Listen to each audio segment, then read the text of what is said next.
So थोड़ा सा steel को टच कर लें, steel cargo loading. We have time another 15 minutes.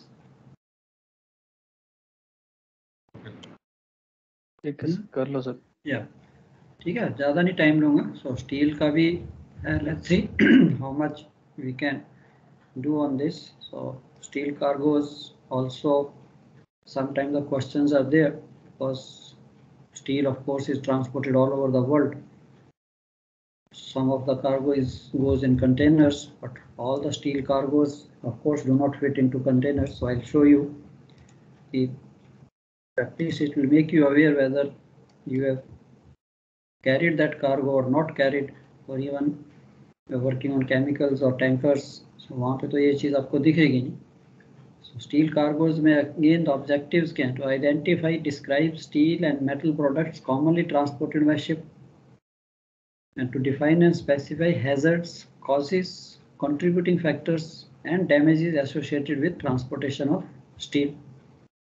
So this is our aim for every cargo. कि यार हमें उसके at least types पता होनी चाहिए, hazards क्या हैं, factors क्या हो सकते हैं. So let's see the types of steel. First of all, you see the steel is carried in many forms: high bars, bundles, long beams, pipes, large dia pipes. ये आज भी है. This is also a bulk carrier. So bulk carrier, as I was telling you, so even I have done one way you carry the bulk, and from Europe to Canada side you carry the steel. Another type of steel pipes, packaged, and they are normally bended steel pipes. These are the wire rods. इस cargo में थोड़ा सा है कि yes, no, this cargo is of course light.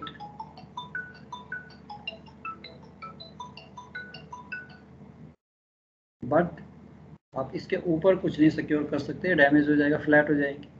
But this is a good cargo that you can load on top of another heavy cargo. कुछ space है, इसका ज़्यादा वेट भी नहीं है. And these steel rods or steel wire rods, what you call, used everywhere in daily life. Her industry में ये use होता है. Every part of the world it is transported. ये थोड़े से डेंजरस कार्गोज हैं आपके, what we call cold roll steel coils और hot roll steel coils. देखने में बड़े वो लगते हैं, but they can vary from 5 to 15, 20 ton each. These are basically your steel sheets. They are quite heavy. इनको लोड करना, सिक्योर करना, ऑफ कोर्स एक बड़ी टिपिकली जिसे कहते हैं स्पेशलाइज्ड जॉब है. This cargo can create havoc अगर ये प्रॉपरली सिक्योर नहीं हुआ या स्टोर नहीं हुआ तो. Not only during transit, even while loading, discharging also. This is another type, palletized steel, light coils, and they can be carried in this way, eye to sky type. Steel plates, very common.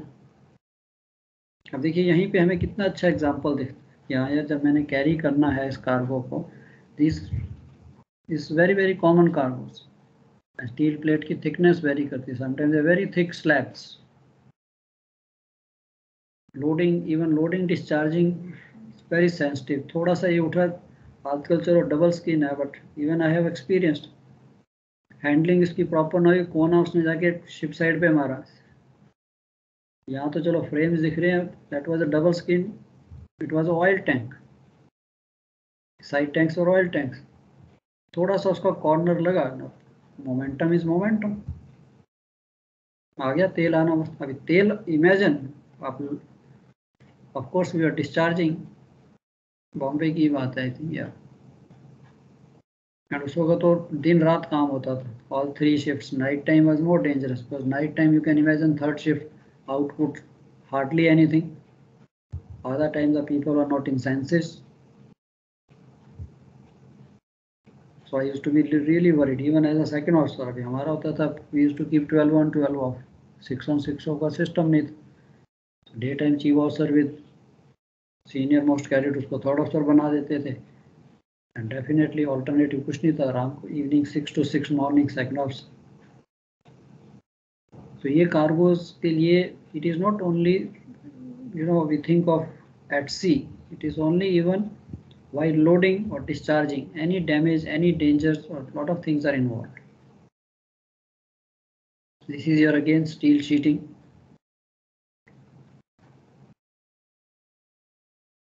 This is another dangerous cargo, cable reels. Now this power cable is there, and this cable is very expensive.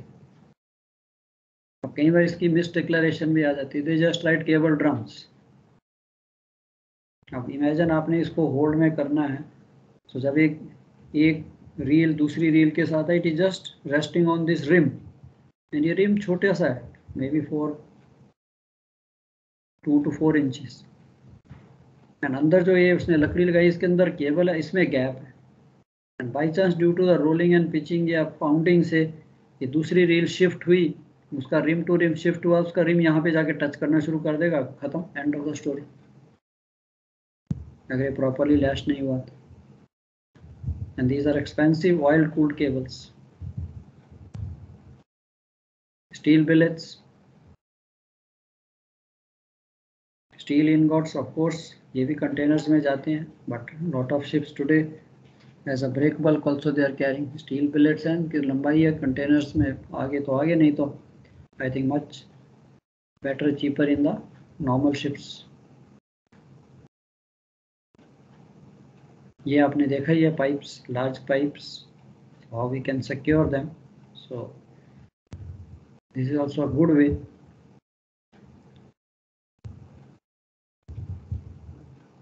Vehicles over the cargo, नीचे bagged cargo, steel plates रखी, उसके ऊपर ये load कर दो pipes. अब इनको तो हम सबको, all this cargoes can not B containerise, ठीक है, जितना मैक्सिमम है that is the benefit. Container cargo का बेनिफिट है कि यार उसमें आराम से फैक्ट्री में इसमें लोड होता है, सिक्योरिंग होती है, and then for us it is, but these type of ships, break bulk ships are also there.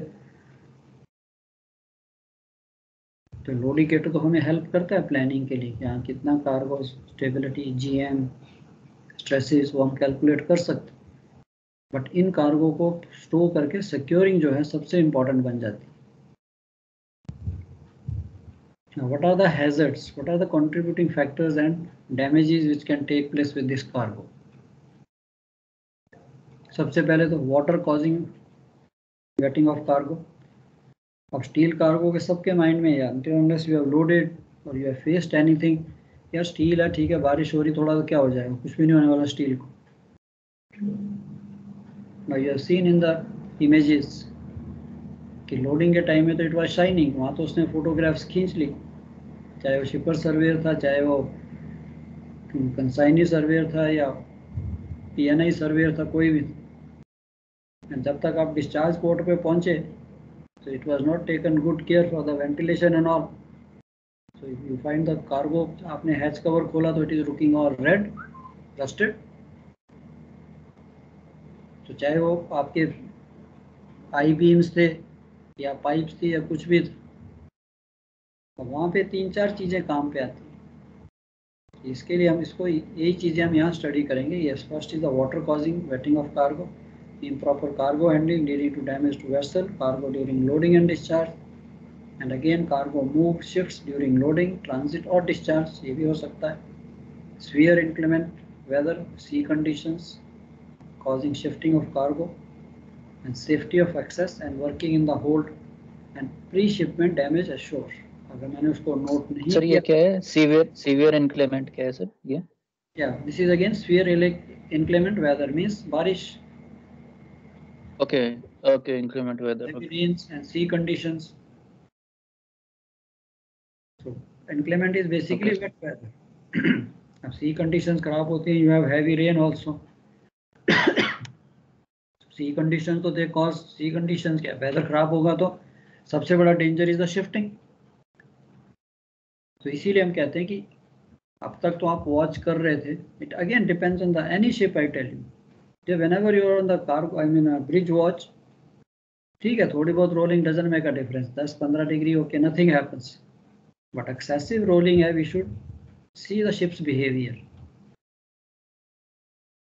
I have seen, I'm telling you कि yes, one of the ships, the Bay of Biscay, she went down.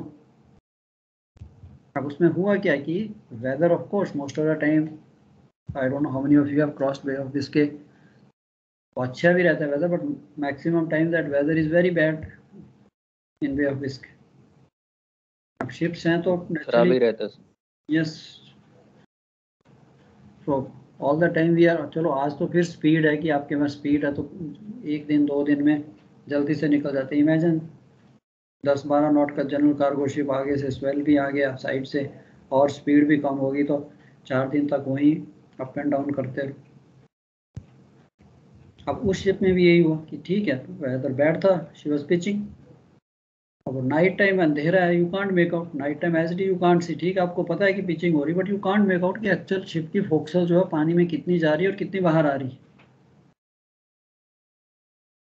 Really tell me, आज आप रात को in the dark hours, how many of you actually check the ship's behavior by switching on your floodlight or your searchlight वगैरह? बीच बीच में open सी है, no traffic. कभी आपके मन में आता है कि yes, if the ship is behaving very due to the weather, कि चल यार दिन में तो सब कुछ दिखता है कि हाँ कैसे शिप रोल कर रहा है, क्या हो रहा है, बट नाइट टाइम, अब हमारे टाइम में ये था. तो वेरी कॉमन, कैप्टन साहब भी एडवाइस करेंगे, ये नहीं कि ऑर्डर नहीं होता था, it was told in such अ वे कि हाँ यार वी आर कन्विंस्ड यार बीच बीच में कभी देखना ट्रैफिक वगैरह नहीं है. एंड ओपन सी में क्या होगा, even bay of Biscay is open to Atlantic, search light थोड़ी सी ऑन की कि हाँ सब ठीक है. अब वहाँ पे वो नहीं हुआ नोटिस. अब जीवो सर केम ऑन वॉच, तो मॉर्निंग ट्वाइलाइट हुई तो ये फाउंड किया शिप तो पिचिंग कर रहा है बट उसकी फोक्सल जो है वो पानी से बाहर ही नहीं आ रही. इमीडिएटली सस्पिशन तो आता ही यार ये क्या हो गया. अब बताया ना मैंने आपको कि आप भी जियोसर को, तो आपके पास तो सारा डेटा आपके माइंड में हमेशा वो डिस्क घूमती रहती है, ड्राफ्ट, ट्रिम, कार्गो. तो उन्होंने भी देखा कि ठीक है, ही वोकअप मास्टर, सर कुछ डाउट लग रहा है कि शिप इज पिचिंग बट फोक्सो जो है ऑलमोस्ट वाटर लेवल पे ही है, ऊपर नहीं आ रही. चलो, all everyone woken up, ship have to, उसको कंफर्टेबल किया, जरा जाके देखें. So they found number 1 hold flooded. Naturally flooding होगी तो आगे से तो जहाज नीचे जाएगा ही जाएगा. जब उन्होंने देखा नंबर 1 फ्लडेड, तो इमीडिएटली, अब उस वक्त तो ये मोबाइल वाला का ज़माना तो था नहीं, तो जो भी message immediately company, contact to the company कि भाई ऐसा ऐसा हो गया and weather is very bad. Company में जो बैठे हैं, thank God to that company, really experienced, knowledgeable people. अच्छा, वो तो देख के आगे आगे से जो भी उस टाइम होता था, बोसन, चिपी, चीवॉसर, कि देख के पीछे आए कि हाँ जी नंबर 1 में पानी आ गया. एंड कंपनी का इमीडिएटली जब तक कैप्टन ने कॉन्टैक्ट किया, जैसे what is the situation of number 2. Oh number 2, अच्छा अभी देख के आते हैं. फिर वापस, अब नंबर 2 की जब साउंडिंग या जैसे भी जो भी उनके पास कन्वीनियंट मेथड था कि सर नंबर 2 फ्लडेड तो नहीं है बट पानी है उसमें भी आ रहा है. Immediately again ship diverted, clear, flooding and 1 गया, इसका मतलब 2 भी गया. Cargo ship holds, cargo ship के bulkheads are not strengthened for the hydro pressure. Bay of Biscay के अंदर पोर्ट्स हैं, जिलोंग करके, आज द शोर हेल्प अस. अब बैड वेदर में टग भी कहाँ से आएगा. उन्होंने कहा ठीक है, tug with high capacity pumps, submersible pumps to pump out the hold. She went inside, anchored and went down. Progressive flooding, progressive flooding क्या होता है, एक होल्ड भरा, बल्कहेड क्रैक करेगा, दूसरा भरेगा, दूसरा भरा, तीसरा क्रैक होगा, शी ब्रेक. बैकबोन विल भी टूट जाएगी शिप की। तो इसके लिए ये चीज़ें इंपॉर्टेंट है, आपने शिप का बिहेवियर भी देखना है। ये बैड वेदर सी कंडीशंस में अगर आपको लग रहा है when you have such type of cargo, keep an I on the ship's behaviour and do not hesitate, specially night times. Day time तो ठीक है, कोई ना कोई सब इधर उधर घूमते देख रहे हैं क्या हो रहा है क्या नहीं हो रहा। अब आता है improper and insufficient documentation. Alarms वगैरह नहीं होते कार्गो होल्ड में? नहीं बच्चे नहीं, उस वक्त कहाँ होते थे, बिल्जीज में भी नहीं थे। तो बिल्जीज के अब कंटेनर शिप्स आए तब आपकी बिल्ज अलार्म्स जो है उसमें फिटिंग होनी शुरू हुई है। तो पहले तो जनरल कार्गो शिप में तो आपकी पूरा का पूरा आई थिंक बिल्जीज कई बार एक्सेसिबल भी नहीं होती थी। ये तो अब आपको लग रहा है कि कंटेनर शिप में जो पीछे का जो बिल्ज एरिया है जहाँ पे आपके वॉकिंग प्लेटफॉर्म्स हैं उसके नीचे those areas are clear, bilges are all the time accessible. Even पानी आए तो even you can put submersible pump and आप उसको पंप आउट कर सकते हैं। जनरल कार्गो में तो पूरा कवर हो जाएगा सब कुछ, तभी तो बिल्जीज, इसीलिए तो मैं इंसिस्ट कर रहा था जो बल्क कैरियर में होता है कि इस बिल्जीज को साफ किया कवर किया तो कुछ कार्गो आ जाएगा उसके ऊपर। Now improper insufficient documentation, bills of lading, mates receipt। अब यहाँ पे इम्पोर्टेंट आ जाता है ये हैजर्ड्स अगर आपको पता है। हाँ जी सर, बट ये जो बल्क हेड्स हैं, टैंक बल्क हेड्स हैं, वो तो वाटर टाइट है और they are sufficient strength and enough ना, तो एक टैंक से नो टैंक ऑयल टैंकर के बल्क हेड्स और आपके नेवल आर्क में है ये बल्क हेड्स का। जनरल कार्गो शिप्स के जो बल्क हेड्स हैं और टैंकर के बल्क हेड्स हैं उनकी कंस्ट्रक्शन में बहुत फर्क है। ऑयल टाइट जरूर है, ये भी वाटर टाइट है। वाटर टाइट दोनों बल्कहेड होते हैं जो ट्रांसवर्स बल्कहेड्स हैं, बट उनकी जो स्ट्रेंथ है कैन द, अब आपने तो वहां पे ऑयल लोड करना है एंड ऑयल जो हाइड्रो प्रेशर डालेगा वो आप ड्राई कार्गो के जो बल्कहेड्स हैं उस हाइड्रो प्रेशर को झेल नहीं सकते। They are not strengthen for कि आप उसकी उस होल्ड को बैलास्ट नहीं कर सकते। It can not stand that water pressure. Water tight है कि yes water tightness is there कि इन केस यस फ्लडिंग होती है कुछ भी होती है पानी नहीं होना चाहिए, बट एक उसके ऊपर जो प्रेशर आएगा, इवन बल्क कैरियर्स में देखा नहीं, ये रूल रेगुलेशन क्यों चेंज हो रहे हैं, आपकी स्ट्रेंथनिंग क्यों आ रही है उसके ऊपर। हैवी वेदर बैलास्ट लेते हैं सर, उसके लिए बल्क तो भरना पड़ेगा पूरा। यस आपके बल्क कैरियर के वही होल्ड है, तभी उसने आपको एक होल्ड दिया होता है कि this hold is approved for heavy weather ballast, उसकी बल्कहेड की स्ट्रेंथनिंग एक्स्ट्रा करेगा। ऑफ कोर्स बल्क कैरियर में you have corrugated bulkheads. General cargo में क्या होता था, फ्लैट होते हैं बल्कहेड, वहाँ क्या कॉरुगेशन तो है ही नहीं जनरल कार्गो में, वहाँ तो सिर्फ आप स्टिफनर्स लगा देते, बल्कहेड स्टिफन। साइड शेल पे तो आपके फ्रेम्स हैं, फॉरवर्ड एंड आफ्ट बल्कहेड पे क्या होता था, स्टिफनर्स। मेरे बल्क कैरियर की जो बात कर रहे हो उसके जो बल्कहेड्स हैं आपके कॉरुगेटेड।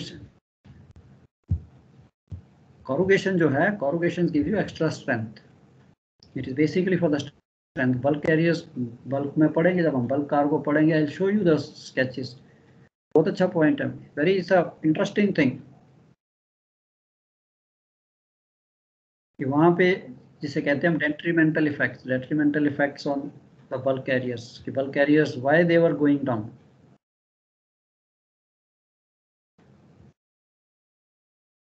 सारे होल्ड्स जो हैं तो बल्क कैरियर की इसीलिए उसने स्ट्रेंथ दी है कि इन केस फॉरवर्ड 1 और 2 होल्ड्स अगर फ्लड होते हैं, एक होल्ड फ्लड होने से तो कोई भी शिप नीचे नहीं जाना चाहिए, but progressive flooding means 2 hold से ज़्यादा अगर होल्ड्स फ्लड हुए। अब इसीलिए तो बल्क कैरियर्स की स्ट्रेंथनिंग आ रही है कि भैया आपका बल्कहेड, आपके शिप्स होल्ड्स के जो बल्कहेड्स हैं are they strengthen enough to take the flooding of more than 2 holds. No 2 holds तक है, फिर वो कहता है कि जब 2 से ज़्यादा 3 या 4 होल्ड फ्लड हो गए फिर तो मतलब है ही नहीं, फिर तो गया, उतना तो वैसे ही आपका ड्राफ्ट भी नहीं लेगा अगर मैं 3 होल्ड को पूरा फ्लड कर देता हूँ। तो जनरल कार को तो वैसे ही वीक होता है, उसमें तो है ही नहीं, छोटे तो जहाज है 180 170 180 मीटर लंबे तो जहाज होते थे, और उससे भी छोटे 150 वाला तो नॉर्मल था। तो 170 180 में कहाँ स्ट्रेंथनिंग देता। इसलिए ये चीज़ बड़ी इंपॉर्टेंट है कि behaviour when you are on the watch, ships behaviour. आपको लगता है कैप्टन साहब की देख रहे हैं, उनको पता होगा मैंने क्या बताना है, वो नहीं देख रहे। आप अपनी तरफ से अपने कि sir she is excessively rolling और ये है, ऐसा है, कोई बात नहीं, ठीक है, इसे तो क्या आई नो। अब ये चीज़ आपकी कि यस, जो हैजर्ड्स के साथ जो पेपर वर्क आ गया ये भी है। अब ये भी है कार्गो, जब मैं लोड कर रहा हूँ स्टील के लिए मेयर्स रिसीट, कार्गो की क्या कंडीशन है, just one word is enough. अगर आपके पास कोई भी डॉक्यूमेंट आपने लिखना है, of course captain and all that, कि mate's receipt BL rusted prior shipment, खत्म, nobody can put a claim, पहले से रस्टेड है। अब हम कहते हैं ठीक है यार स्टील है, चलता है, कुछ नहीं है, सब आपको बोलेंगे हाँ ठीक है, चाहे वो आपको स्क्रैप दिख रहा है चाहे कुछ दिख रहा है। नो, आपको जो ऑब्जर्व दिख रहा है, इन हैजर्ड से आपको बचना है, बिकॉज बाद में वही क्लेम्स आने वाले हैं। अब contributing factors, condition of vessel, hatch covers क्या है आपके, cargo hold access hatch and ventilation hatch जो है आपका वेंट फ्लैप्स, उनकी क्या कंडीशन है। So these becomes the contributing factors for the damage to the cargo. Main deck hatch coming, crack आ गया, लीकेज हो रही है, cargo hold condition, ballast, bilge, piping system, insufficient excessive ventilation of cargo, holds as per external internal environment, वो ठीक से control नहीं किया, स्टील तो सीधा रस्ट हो जाएगा। improper insufficient stowage handling lashing securing methods, dunnage properly नहीं लगाई, lack of consideration of tank top strength, point loading weight, steel coils load करते चले गए, हाँ भी 1 2 3 4 को 4 हाई लिख दिया विदाउट रियलाइजिंग यार वो स्टील कॉइल जो है तो थोड़े से एरिया में रेस्ट कर रहा है। 15 टन का एक कॉइल है, it is just resting only, just not even 1 square metre. अगर आप कैलकुलेट कीजिए तो टैंक टॉप की स्ट्रेंथ ओनली 10 है, आपने तो कितना लोड डाल दिया उसके ऊपर। तो ये these are the basically becomes your contributing factors for the damages, and finally arising to the claims. Insufficient improper stowage, securing, insufficient routine checking of the lashings, securing during the voyage। देखा ना, अब मैंने आपको I think आपके साथ ही मैं discuss कर रहा था कि लॉग बुक एंट्रीज, तो ये सारी चीजें चाहे दिखती मेरे को छोटी सी हैं बट ये सारा दिखाता है कि नहीं यार ship was actually working very systematically. देखो उसने लोडिंग के टाइम में सब लिखा है, during the voyage, during transit, every day people were checking lashing। वो कहाँ से कहेंगे, उनके पास कोई कैमरा थोड़ा ना देख रहे हो, तो आपकी लॉग बुक देख रहे हैं। हाँ यार every day they are morning evening the chief officer is writing lashing standard to lashing check pound okay. अगर आपके पास कोई है ही नहीं, आपको कि सर हम चेक कर रहे थे वो लॉग बुक में लिखा नहीं है, 6 महीने के बाद the guy who sitting ashore आपकी लॉग बुक पढ़ रहे हो, how will he convince any arbitrator या the ship has done the jobs. Manoeuvring of the vessel same thing, bad weather में उसको आपने हैंडल किया नहीं किया, इसका भी रिकॉर्ड ये भी आपको लॉग बुक में लिखना है। एज अ ड्यूटी ऑफिसर अगर आप ब्रिज पे हो, if captain reduces the speed make an entry, vessel speed reduce to avoid excessive pitching pounding. एक वर्ड जो है, ये लाइन जो है, इसमें क्या हार्म है, हमने एक्चुअल किया है सारा कुछ, अब प्रिंटर सब आ जाएगा सब कुछ। तो ये स्मॉल थिंग्स है, that is only they make you कि हाँ यार चाहे वो आप 3rd ऑफिसर हो चाहे 2nd ऑफिसर हो, रैंक का नहीं कुछ फर्क पड़ता है। आपने मास्टर्स कर लिया ठीक है, you may be working as a 3rd officer, कुछ नहीं होता फर्क। आई हैव सेड एक्सेसिव थे जब वॉर के टाइम में और गल्फ वॉर के टाइम में जॉब्स कम हुई तो हमारे थे कॉमन 2nd ऑफिसर मास्टर्स, ठीक है टाइम पूरा हो गया, प्रमोशन है ही नहीं, जहाज ही नहीं है तो कुछ नहीं होता। बट ये छोटी छोटी चीज़ें जो हैं बहुत काम आती हैं। इंजन फेलियर, चलो यहीं तक रखता हूँ मैं, ज़्यादा आई विल नॉट लोड, फिर इसको कल भी लेक्चर है, कल पूरा कर लेंगे। So few of the things which in case question comes, चाहे वो कार्गो है, स्टील कार्गो काफ़ी कॉमन है, बस people are aware lot of ships are getting damage and even getting affected, loss of life and property both. So ये cargo थोड़ा सा important है क्वेश्चन वाइज भी एंड नॉलेज वाइज भी। steel cargoes, I think now you got a little bit of idea what all the factors to take into account and what damages can take place to this cargo. First, we had seen these contributing factors. Of course, water damage can cause rusting, pitting, discoloration, and damage to the vessel and cargo. Of course, impact the vessel's seaworthiness. This cargo, I told you, if not properly secured, can create really havoc.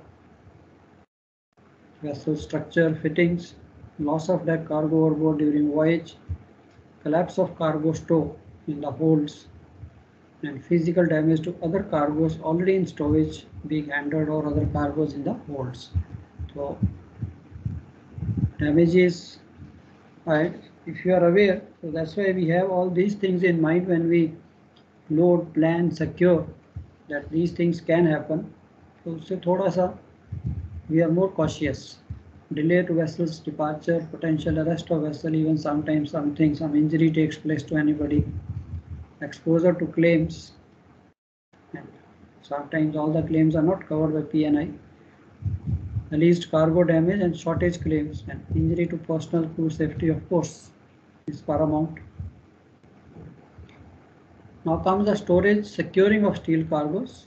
So this is, of course, we know, whereas the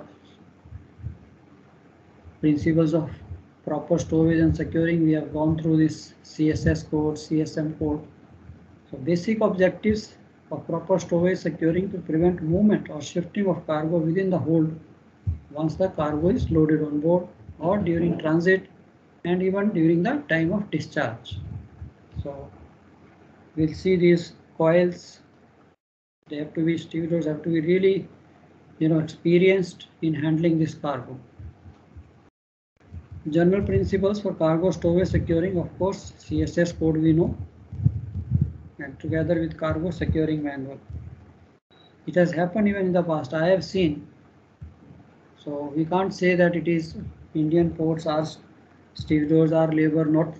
Of course, they are not so much experienced, plus the handling tools, forklifts, or what type of things as compared to what they have in Europe.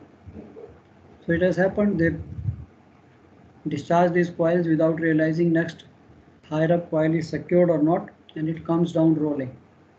So these cargoes, right from your what we call the stowage plan to discharge, it is everyone has to be careful. So consider the various factors regarding stowage plan from safety perspective. It should not exceed maximum allowable strength of the tank top, taken into account individual weights of cargo units and cumulative weights of the tiered cargo such as steel coils. Individual तो हमने देख लिया, point load तो we will see, and the total cargo also, how much the hold can take. Take into account permissible twin deck load, longitudinal strength, bending moment. Of course, today we have load indicators. They give you immediately the stresses at the various parts of the ship, vessel stability, and consideration of tank top strength of hopper tanks. Like when you are loading these cargo in the bulk carriers, the self-trimming holds, the strength of the hopper tank may not be as much the strength of your tank top. So when carrying steel products in conventional bulk carriers, strength of load bearing capacity of the lower hold hopper tanks has to be considered. And in case of loading, surveyor is appointed. Of course, mostly you have the supercargo from the shipper side or from the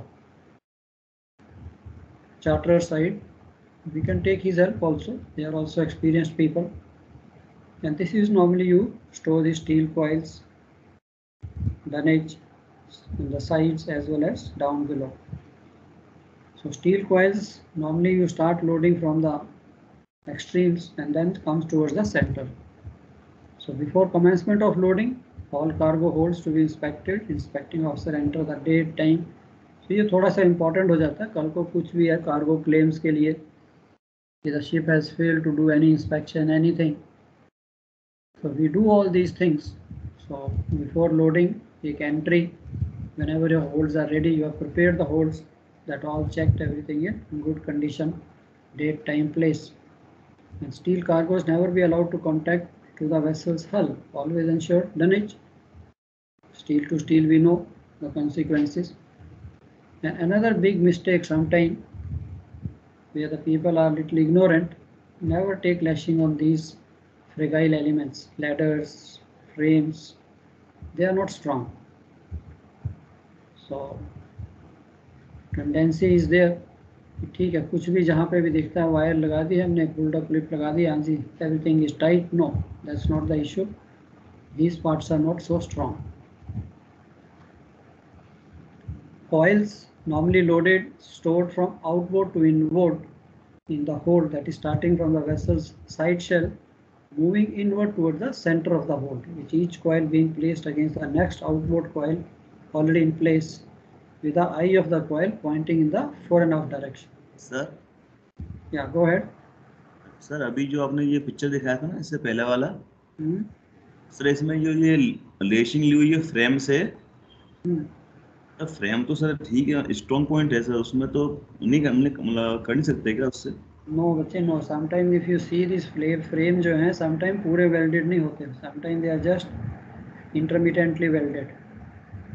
सो वो क्या करेगा, frame नहीं टूटेगा, frame will get detach from the shell. अच्छा, more damage हो जाएगा वो, हाँ बड़ा damage. It will get detach from the shell plating. यहाँ से निकल जाएगा ये. कभी आपको ध्यान मिले देखना कि कई बार उन्होंने सिर्फ just because see it is taking the weight, so ये तो खाली कवरिंग कर रहा है इसको. ये पूरा का पूरा थिक वेल्ड नहीं है इसके ऊपर, अदरवाइज तो हम इसमें डाल ही नहीं सकेंगे, वायर ही नहीं डाल सकेंगे. देखा ना, if you can put the wire that means it is not fully welded. यहीं से दिखता है. Yes sir. सो ये फ्रेम को खींच देगा, शेल से डिटैच हुआ तो शेल बेंड हो जाएगा. ये चीज़ का आपने ख्याल रखना है. नॉर्मली इन चीज़ों के लिए you have to have this thick eyes tank top पे या कहीं ना कहीं पे जहाँ पे thick eyes are welded. So आज के टाइम में everything is certified, everything is tested. So उनको पता है शिप किस टाइप का ट्रेड करने वाला है, क्या क्या कार्गो लोड करने वाला है. So they give you the lashing points also. उस पॉइंट से देखना है. सो इट हैपन्स अगेन, मैं आपके लेवल पे समझूँ तो हाँ हमें लगता है ठीक है यार ये तो स्ट्रॉन्ग है. इवन लैडर समटाइम लुक्स यार ये तो ठीक है, वेल्ड तो की हुई है, नट बोल्ट है, क्या टूटेगा नहीं. Yes sir. Yes. So those are not the strong points.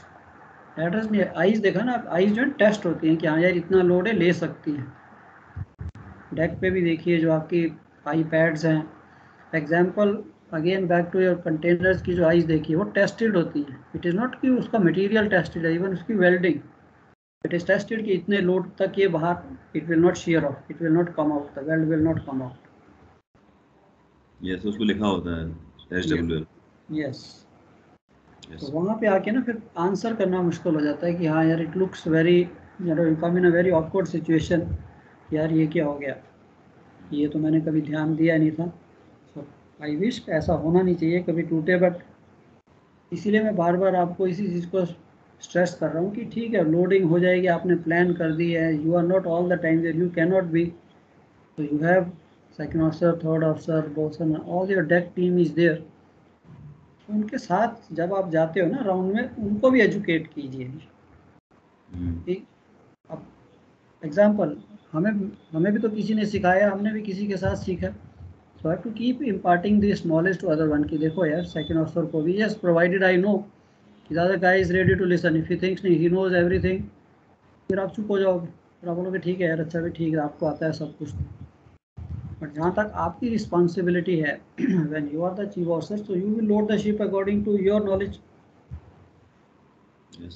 तो ये पॉइंट्स स्लिप हो जाते हैं, मैंने खुद अपने आप देखा हुआ है. इसलिए मैं कह रहा हूँ something which I have also gone through. हम जल्दी में हैं, मेंटली ऑक्यूपाइड हैं, वी ऑलवेज सी अच्छा है ठीक है, लैशिंग ली है, टाइट है, टर्न बकल ठीक है, बट वी फॉरगेट टू सी यार इसकी लैशिंग उसने ली कहाँ से, कौन से पॉइंट से ली. चलो ये है, this is how you basically start loading this coils. अब देखो ये कॉइल लोड करेंगे, ये साथ साथ इसके नीचे वेजिंग लगाते जाते हैं.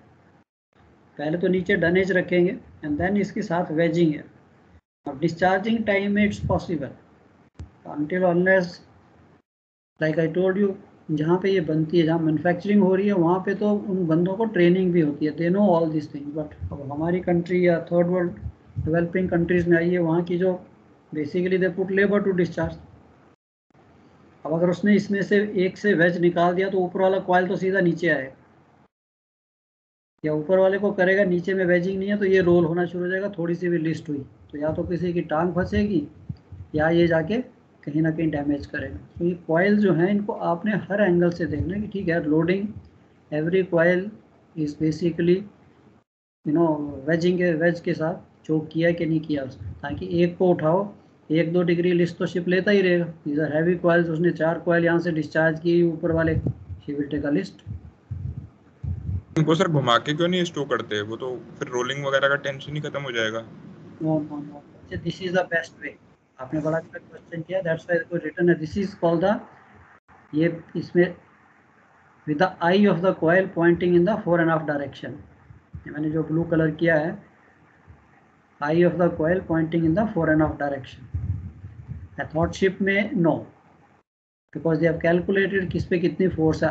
इसको कुछ नहीं होता है, आप खाली ये देखिए, जब सिर्फ लोडिंग डिस्चार्जिंग में, उसके बाद जब ये ब्लॉक स्टोरेज हो गई, ये टच करता चला गया, इसको कुछ नहीं होगा कितनी नहीं भी सर, आई आप 4 है उसमें नहीं सर, पोर्ट 4 फुट नहीं आई टू द स्काई कर दें तो sir. No no, it's heavy coil, वो खाली लाइट कॉइल्स के लिए है, they are called palletized coils, उनको करते हैं eye to the sky. So this heavy coil जो है, प्लस पता है क्या डैमेज होने का डर, आप इसको एक तो लोड करना मुश्किल हो जाएगा, नीचे रखोगे कैसे, रख दिया तो उठाना मुश्किल हो जाएगा। यहाँ पे तो उनके पास स्पेशल फोकलिफ्ट होती है, लाइक अ थिक लाइक अपना वो क्या कहते हैं, गेंडे का सींग होता है ना, जैसे उस टाइप की फोकलिफ्ट होती है। जस्ट पुट दिस एंड इसको उठा के बाहर रख देगा, फिर स्लिंग करेंगे, फिर इसको ले जाएंगे उठा के। So this is the lashing, no lashing के लिए, या lashing I will show you. There's आजकल तो खैर they got the pneumatic machines, wires भी नहीं हम यूज़ करते, use this steel bands, so those tools are there. So ये आपके लिए स्केचेस अच्छे हैं, स्केचेस समझने के लिए भी है। एंड क्वेश्चन आता है कि yes, how will you load and secure the steel coils, what precautions. तो सिंपल, अब आपने करने हैं, देखिए इसकी स्टील सिक्योरिंग की, आपने इसको लोड कर दिया, बीच में पॉसिबल है देयर इज अ गैप, आ सकता है गैप, आपकी ब्रेड्थ इतनी ना हो। तो ये जो गैप आएगा, इस कॉइल को कहते हैं की कॉइल और द लॉकिंग कॉइल। ये इन कॉइल्स को हिलने नहीं देगा, क्योंकि इसका वेट इटसेल्फ इतना है, ये इनको नहीं हिलने देगा। एंड उसका भी है कि ये कॉइल कितना जाना चाहिए, दिस इज 1/3 एरिया जो है इसका ओनली जाना चाहिए, 2/3 ऊपर ही होना चाहिए। एक की बजाय आप 2 भी रख सकते हो। एंड अगेन आपको एक और स्केच है मेरे पास, आई थिंक दैट इज ये वाला। नाउ यहाँ पे आपको कंप्लीट पिक्चर मिलती है कि दिस इज योर होल्ड, ये आपका नीचे डबल बॉटम है, under side you have this beams running which basically share the load, which basically distribute your load। आपके जो टैंक टॉप का लोड है, ये इन लॉन्गिट्यूडनल्स जो हैं वो डिस्ट्रीब्यूट करते हैं। अब हम, ये तो है नहीं, the best thing is of course अगर मैं किसी भी पॉइंट लोड को इस लॉन्गिट्यूडनल के ऊपर डाल सकूं, वो तो पॉसिबल नहीं है। तो इसीलिए हम ये पहले डनेज डालते हैं। देखिए first is a flat dunnage, थोड़ी थिक वाली होगी, and then you start loading. तो इसका जो वेट आ रहा है, इट इज़ गेटिंग डिस्ट्रीब्यूटेड, उसके साथ आपने इसकी चोकिंग कर दी वुडन चोक्स के साथ, and then you keep loading on top. Sides पे गैप आएगा, we make a structure, wooden structure. This is typical general cargo ship के होल्ड तो सीधे होते हैं, ये तो बल्क कैरियर के जहाँ पे आपके हॉपर साइड टैंक आ गए, तो सीधे वालों में तो प्रॉब्लम नहीं है, सीधा होल्ड होगा, फिर तो ये इशू नहीं आता। But in case any time कहीं पे गैप आता है, तो ये स्केच आपका बनाना भी इजी है, 2 डायमेंशनल है। तो just the coils in between अगर गैप है, उसमें टनेज की waging and this way. And उससे पहले जो हमने कहा है कि yes you can explain that ये जो आपके की कॉइल्स हैं, इतनी आपको अंडरस्टैंडिंग चाहिए कि यस, एंड ये कैसे लैश किए गए, ये नहीं हिलेंगे कहीं पे। एंड ये सब मशीन्स के साथ होता है, देखो the strapping machines automatic pneumatic type होती है। एंड ना तो कार्गो डैमेज होता है, लैशिंग भी है, इंजरी होने का भी कम डर है, यानी ये कॉइल्स को कहीं नहीं मूव करने देगा। डिस्चार्जिंग के टाइम में they just cut this bands, steel bands होते हैं, इसको काटा and then they can discharge. Steel coils आजकल all over the world they are transported, काफ़ी डिमांड है, हर प्रोडक्ट में ये यूज़ होता है। स्टील क्लैडिंग कहीं पे भी है, घरों में भी अभी देखा। तो इस चीज़ को अगर आप थोड़ा सा प्रैक्टिस कर सकते हैं, एक स्केच की स्टील कॉइल्स का आएगा तो ठीक है। और उसकी बाकी planning of course is easy, कि आप जब प्लानिंग करोगे, हम कार्गो प्लान में भी देखेंगे, cargo planning is easy, draft, trim, stresses सब आप देख लोगे एंड लोडिंग के टाइम में बस दे विल आस्क यू कि हाँ सिक्योरिंग।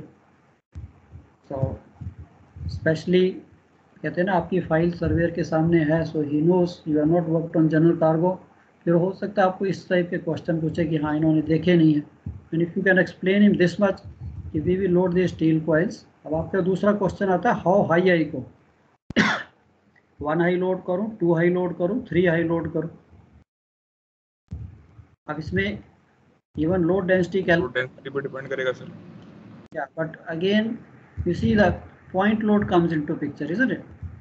देखिए अब ये कार्गो अगर सारी जगह टच करता है फिर तो ठीक है। अब नीचे वाले कॉइल्स में अगर देखिए तो लोड कहाँ पे आ रहा है, it is resting only in a very small area.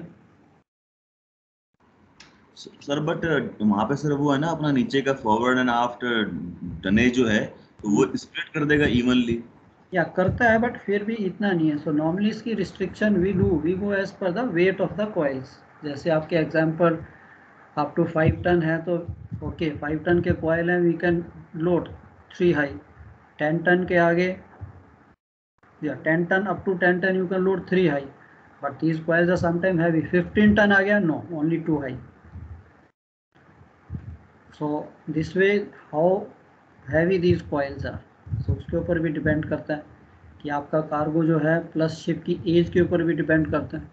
अब 20 साल पुराना जहाज है तो ठीक है, उसकी लो डेंसिटी तो है, बट उसकी मेंटेनेंस कैसे की गई है, isn't it? That also फिर सर ये बताएगा कौन कि how high we have to stow some the cargo survey that is coming the no बच्चे, आपका शिप है, आपने ये देखना है। तो वो तो रादर आपको पूछेंगे कि yes chief how much you can go high. तो इसका थंब रूल मैं आपको दिखाता हूँ आगे। So strength of the scantlings of the component parts of ship reduces over the years. So थोड़ा सा ये भी माइंड में रखना है कि ठीक है यार, एग्जांपल मेरी लोड डेंसिटी 10 टन 12 टन पर स्क्वायर मीटर हो सकती है, बट वो था जब जहाज नया था। अब वोल्ड्स में कार्गो 20 साल से लोड हो रहा है, डिस्चार्ज हो रहा है, उसकी मेंटेनेंस कितनी है, तो उसकी थिकनेस तो थोड़ी बहुत कम होगी। अब स्टील प्लेट की थिकनेस कम होगी तो नेचुरली उसकी लोड डेंसिटी उतनी नहीं रहेगी, इज़न्ट इट? हाँ, न्यू शिप है, एवरीथिंग इज न्यू या वेल मेंटेन की थिकनेस 1 मिलीमीटर भी स्टील की कम नहीं हुई है, okay very good, I can load. तो ये चीज़ भी थोड़ी सी आपने माइंड में रखनी है। Older the ship the more caution should be exercised in calculating the permissible tonnage, greater safety margin should be left for older vessels.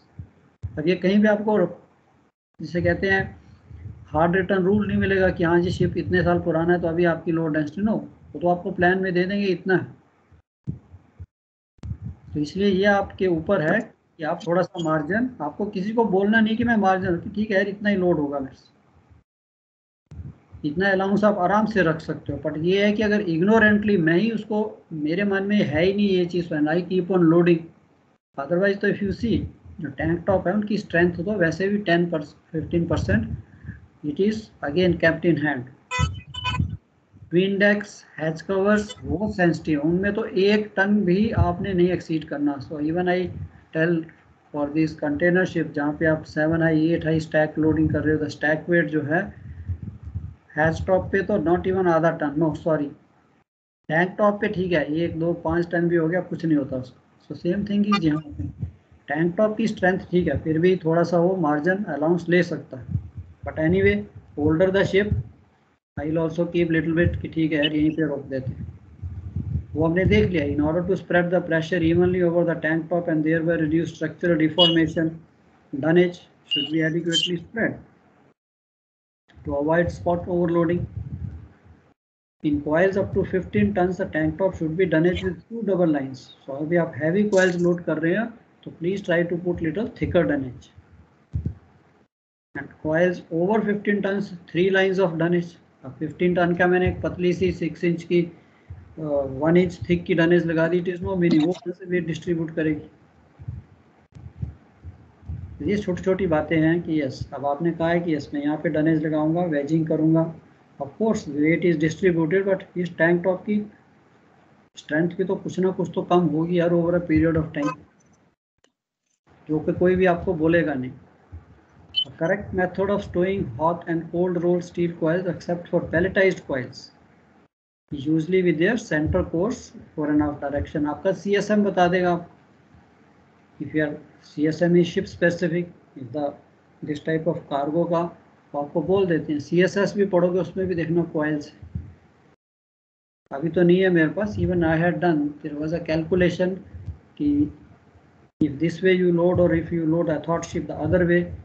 So this was finally found, I think Japan somewhere, those guys had calculation. So anyway, वैसे तो ये CSS नहीं CSM में कई बार दे देते हैं, so but this is the best way, course that उनकी जो eyes है in fore and aft direction is the best way. Steel coils must never be stored in twin deck, of course, except for pelletized. Twin decks are, आजकल तो of course you won't get these general cargo ships with twin decks वाले, but in case you come across, twin decks are very light structures, they are just hanging. अब ये आ गया आपकी weight to height ratio. As a general guide, the following weight to height ratio should be applied. 10 ton coils, you can go 3 high, 15 ton 2 high, and 15 plus ton only 1 high. Age of the vessel, strength of the tank top should be considered, and lower ratio applied if appropriate to a particular vessel. So ये भी आपको guidelines मिल जाएंगी कि कहीं ना कहीं, but otherwise this is the basically the guideline. Normally 15 plus ton का जो कॉयल है, दे आर वेरी हैवी, उनका point load everything, even I don't remember the weight and all that, but we used to have this thick dunnage, this railway slippers,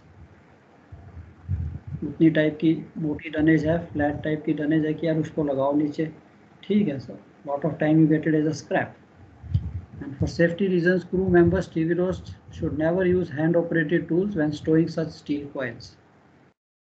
That was very old zamana जब ये pneumatic tools नहीं available थे, so we used to take it with the wire lashing, but wire lashing के साथ एक तो coil के edges खराब होने का डर है, cargo damage होने का डर है, second उतनी lashing tight भी नहीं कर सकते, and third injury.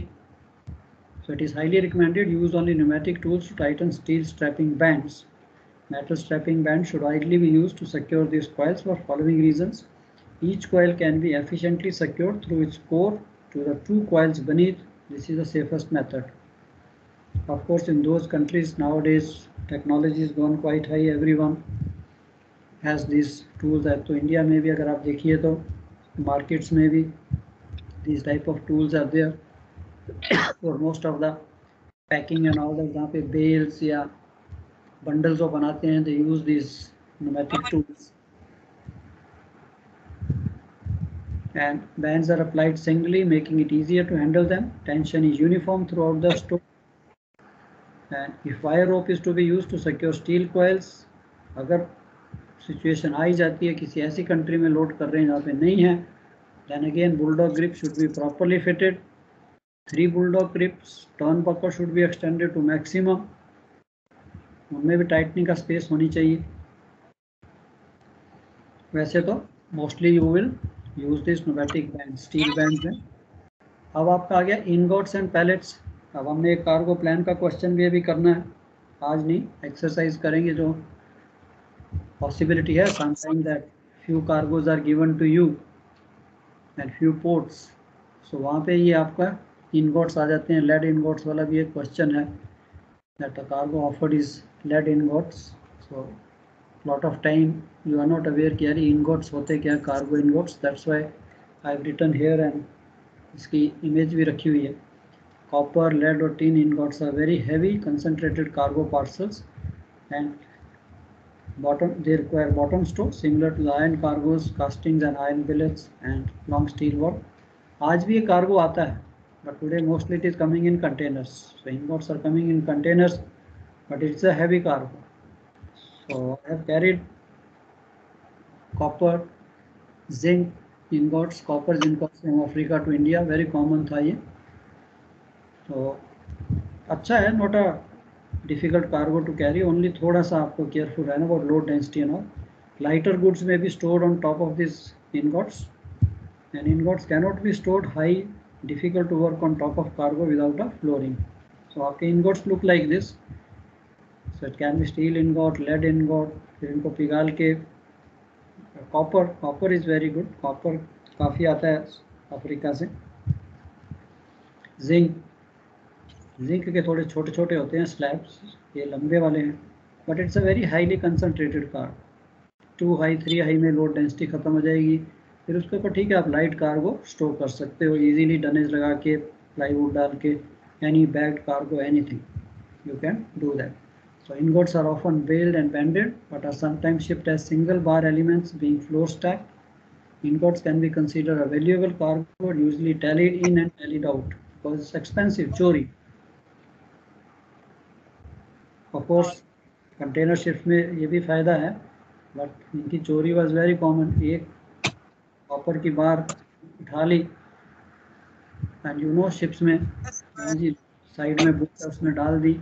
तो इसके लिए इनकी जो टैलिंग है, of course not as a chief officer we have enough time और वी हैव इनफ इक्विपमेंट और people to do it. Ship owner gives you the help, ship owner puts this tally man.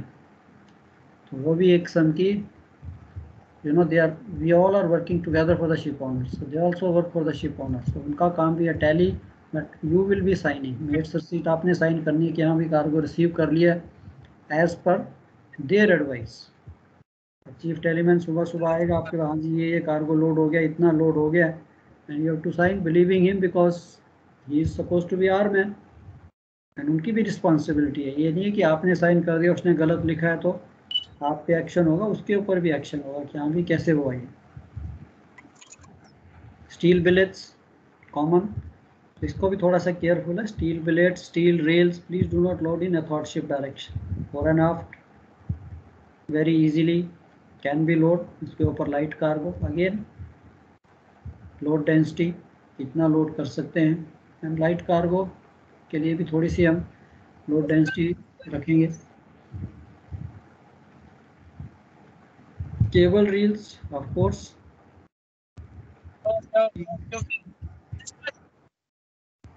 anybody saying something? No. India still imports lot of these cable reels, इसके ऊपर power cable आती है. So in case you have happen to work, come to India, so probably these large wooden reels with power cable row wrong around central core, they are stored in upright position on a firm deck and should be secured against any pitching or rolling of the vessel when in a seaway. ये तो ठीक है, इतना आपको नहीं करेंगे.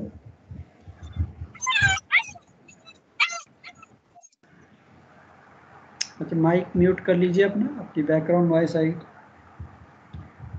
Now steel slabs and plates, another cargo to be careful.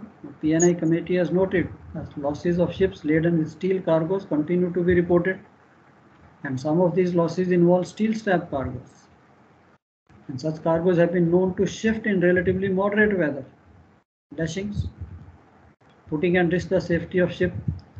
And not infrequently cases arise involving heavy plates of steel slabs where the method of stowage was criticized. And the correct and safest method of carrying the steel slabs, heavy steel plates, is to stow with longitudinal axis athwartships. So this entails the winging the stow out of the ship's sides and results the overlapping of horizontal sides. And in case of slabs, this method of stow entails handling each slab individually in the hatch using a forklift of steel. Steel plates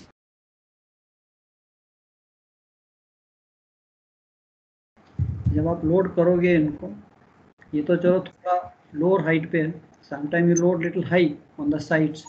जो आपने dunnage लगानी है that should be even, otherwise plates जो है bend हो जाएंगी. So dunnaging in this steel it is basically a 4x4. वो जब आपने लगानी है so that should be also put in such a place that it is not giving any sign और any chances of this plates to bend. And of course choking. अब इसके ऊपर आप जो मर्जी कार्गो लोड कर दीजिए, ऑफ कोर्स इसको हम काट सकते हैं लेवल करके, and then light cargo, coils, wire rod coils, drums, bagged cargo, anything can be loaded. But नीचे आपने make sure क्या ये नहीं है कि इसके ऊपर cargo है नहीं हिलेगा, no. इसकी choking separate है. This may be for separate port. This may be for separate consignment, separate consignee. तो एक चीज जनरल कार्गो में ये चीज आपने माइंड में जरूर रखनी है कि each cargo has to be secured separately. तो ये तो आपकी वही थी steel coils, thick pieces of wood. Thumb rule, steel coil weight should be limited to half of the allowable even distributed weight of a hold. अब तो आप कह रहे थे लोड डेंसिटी से, उसके लिए भी again a thumb rule is steel coil weight should be limited to half the allowable evenly distributed weight. कि लोड डेंसिटी अगर आपको बोल रही है 2000 टन तो हम 1000 ही करेंगे, बिकॉज उसी में आपकी लोड डेंसिटी पूरी हो जाती है. हल structure डने should be preferably placed, ये भी हो गया. Cargo care, now cargo care में थोड़ा सा आपका और इम्पोर्टेंट आ जाता है कि normally you have the surveyor, he will guide you, assist you in creating a stowage plan so that maximum space utilization is taken place. And most important, loading wet steel. Moisture content on the steel cargoes accelerate its oxidation. कहने को बहुत simple लगता है, अरे बारिश है क्या हो रहा है, स्टील को क्या होगा, कुछ नहीं होता, स्टील कौन सा खराब होने वाला है. No, wet cargo can influence the moisture content within the cargo hold. and हो सकता है आपने इसके साथ दूसरा कुछ कार्गो भी लोड किया है तो आगे कंडेंसेशन की problem. Rain, two different categories of steel cargo can be treated differently. Packed or wrapped products should not be left uncovered on the quay. Loading operation stopped, hatch covers closed. Rain में गीला होगा, nobody is going to help us. And non-packed or non-wrapped steel products are often stored in open.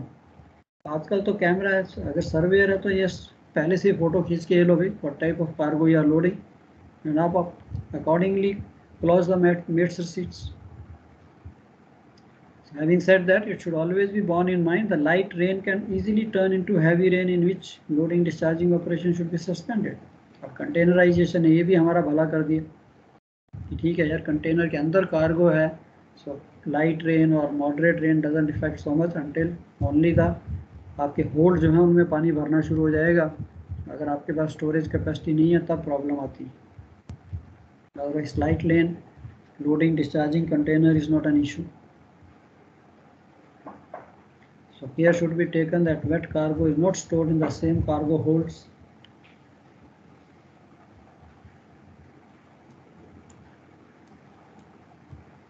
Yeah, dear, 1 minute, I just see you. Give me a minute, please.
या okay dear, तो यहाँ पे थे कि again please be careful rain के लिए भी. And अगर by chance something we have to do, we have only equipment with us is the remarks wet before shipment. तो इसके लिए hatch covers all of the deck opening should be closed in good time. अपनी तरफ से हम सब precaution लेंगे. So please be careful because कल को कार्गो क्लेम आएंगे, सर्वेयर्स एवरीवन डिसअपीयर्स कि हमने तो कहा ही नहीं, कुछ नहीं है, the ship owner has to pay and answer ship को करना पड़ता है. Incompatible cargos, again some cargo should not be loaded together with steel products, that of course we know. And supervision of cargo handling, all the time responsibility lies with us, loading, stowing, discharging. Although a surveyor may have been assisting, but master has to take all measures possible to protect cargo while in his custody. Weather tightness, all hatches remain weather tight. तो bulk carrier पे जिन्होंने काम किया, of course we are all the time careful that weather tightness of the hatch covers जो है वो हमेशा ठीक होनी चाहिए, because one of the biggest cargo claim, अगर आप देखिए all the categories में all the reasons अगर देखिए तो biggest reason always comes is the weather tightness, water damage to the cargo. तो जब हम cargo hatch covers का topic लेंगे, I think I'll show you that also, hatch covers what important role they play towards the cargo claims. So monitoring moisture content within cargo holds and proper ventilation is therefore of course necessary. And next is the ventilation. Steel cargoes के लिए sometime we over ventilate, वो भी damage कर देता है. So cargo sweat, ship sweat are very often the reason for moisture damage and subsequently rust damage to steel cargoes transiting different climate zones. So ये तो very basic है, I think, right from your pre-C to second mace, every time you have been studying this ship sweat, cargo sweat, when to ventilate and when not to ventilate. So इसके ऊपर अच्छे question भी है आपके, I think, past papers में, that how will you control that cargo damage or condensation to steel cargoes. तो उसके ऊपर again what he is referring to is the how to control the not for the sweat not to foam. So थोड़ा सा इसको brush up करके रखिए. So cargo sweat क्या है, ship sweat क्या है, and it is simple when heading in, like if you see here, when the heading towards a zone with cooler temperatures, at the point where the temperature of the ship's hull falls below dew point, ship sweat may occur. This can be minimized by regular ventilation. And when heading from a cold area towards warmer, again simple is from UK, Europe to India, condensation of the cargo may occur, cargo sweat will take place. In this situation, recommended not to ventilate the cargo holds and to let the cargo warm up naturally. So of course nowadays if you have these type of ships, dehumidifiers, temperature sensors, lot of things are, controls are given on the bridge. So ventilation control भी bridge पे है, कहीं जाना नहीं है, सिर्फ yes ventilation flaps and all these things we have to see they are open and maintained. क्योंकि कल को कार्गो डैमेज होती है, जिसने क्लेम देना है वो छोटी छोटी चीज़ें देखेगा. Let's see your ventilator flaps. अब बाई चांस इंस्पेक्शन में कि वेंटिलेटर फ्लैप्स या तो है ही नहीं, या खुले हैं तो बंद ही नहीं हो रहे, या बंद हैं तो खुलते ही नहीं है, तो वो कहेगा यार कैसे किया था वेंटिलेशन. और चीफ ऑफिसर के ऊपर ये सारी चीज़ आ जाती है कि ठीक है आपने लिख तो दिया कि वेंटिलेशन टेंडेड टू, बट आगे जो कंडीशन ऑफ द वेंटिलेटर्स थी, it is in such a state जो दिख ही रहा है सामने से. तो इसीलिए आपको भी थोड़ी सी इरिटेशन होती होगी. I also remember my early days की सुपरिटेंडेंट आएंगे तो वो इसके पीछे ही, उनको कितनी बार कहते थे सर कितना और काम है, अभी कहाँ से करें, क्रॉस डेक के अंदर जाके वेंटिलेटर फ्लैप्स हैं. बट चलो हमारे टाइम में फिर भी मैन पावर ज़्यादा होती थी, but it is a big job. अगर आप सारे होल्ड्स को 6-7 होल्ड्स यू हैव,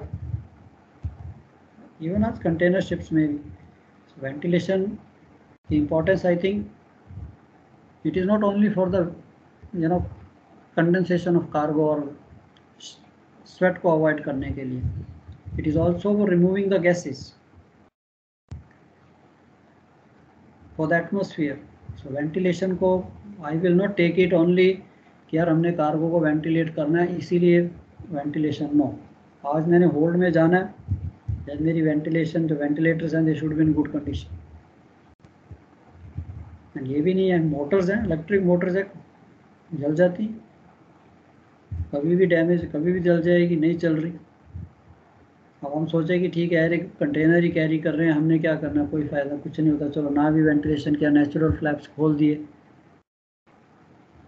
प्लीज़ पे लिटिल अटेंशन ऑन दिस.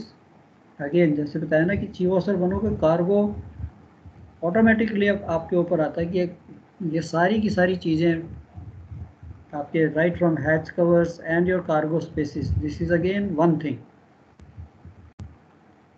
तो उसकी maintenance right from your cargo gear, cargo holds, hatch covers, vent flaps, ये सारा एक ही असेंबली है which basically gives you a, I mean to the ship owner, a good profit or a bad profit due to the cargo claims.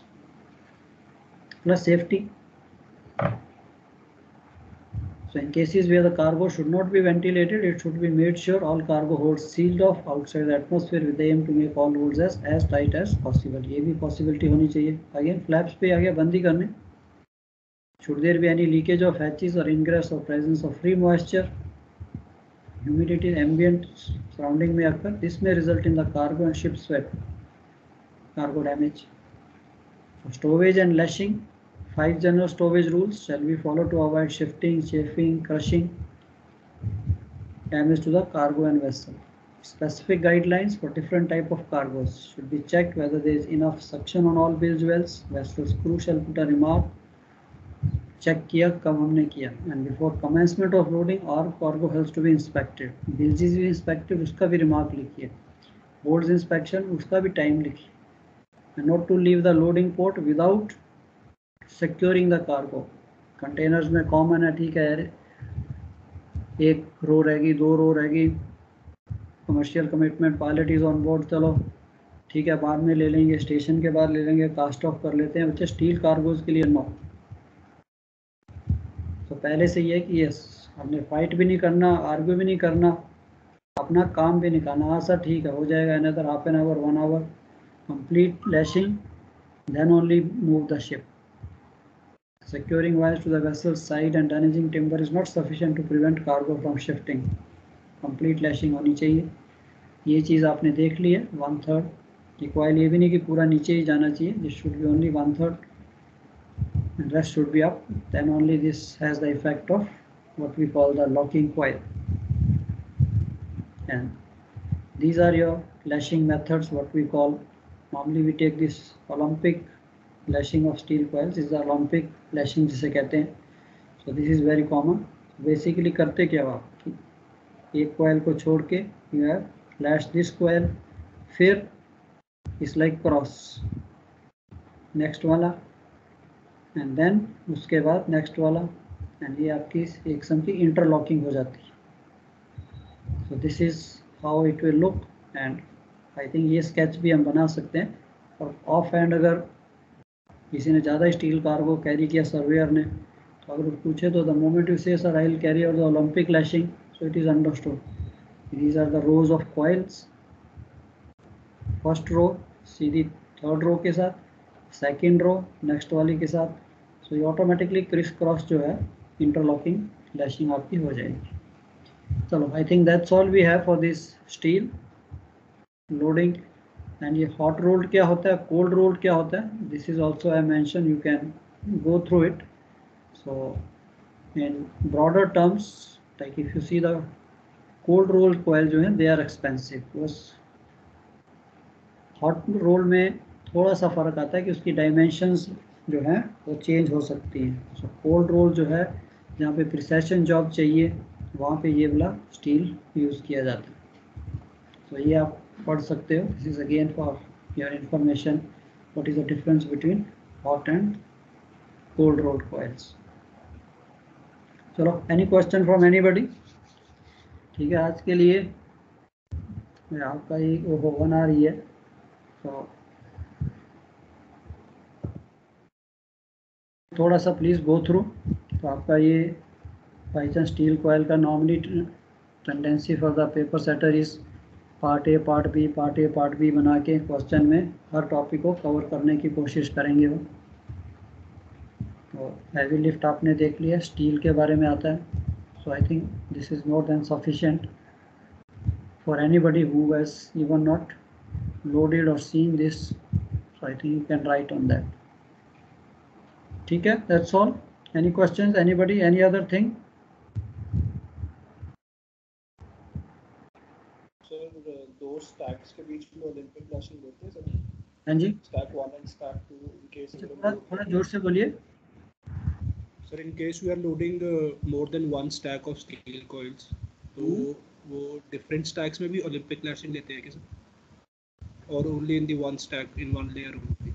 No, normally they will take like that कि ये आपने उन्होंने जो coils हैं जैसे आपके bottom coils आपने किए हैं, when you have taken these bottom coils, तो अगर आप coils को देखो तो नीचे वाले ये देखिए इसमें से आपको दिख जाएगा कि ये जो coils की tier है उसको वो लॉक कर उसको वो इस तरह से जाएगा, इसमें से उसने स्टील बैंड पास किया, एक एक टीयर को देख लीजिए, एक एक रोल को देख लीजिए। If I go back,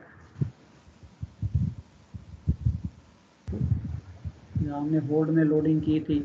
Sir, that is what I am asking, sir. वो जो दो stacks के बीच में जो lashing था, that is also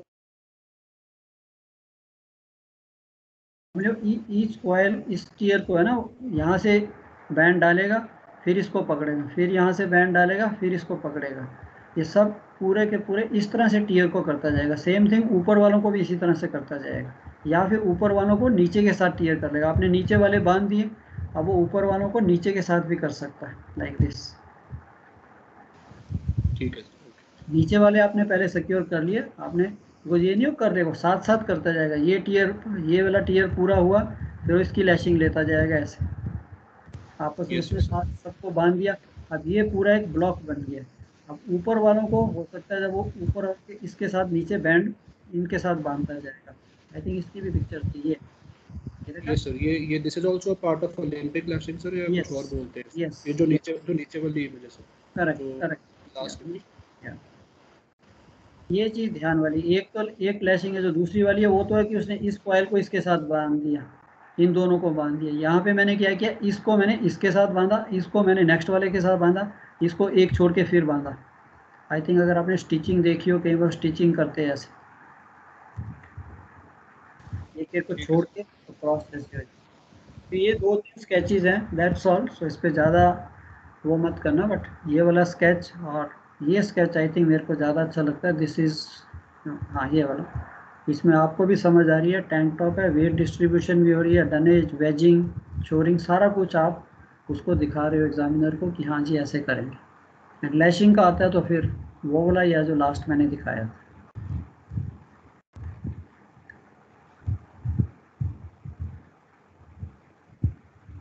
Yeah, these are the two methods of lashing.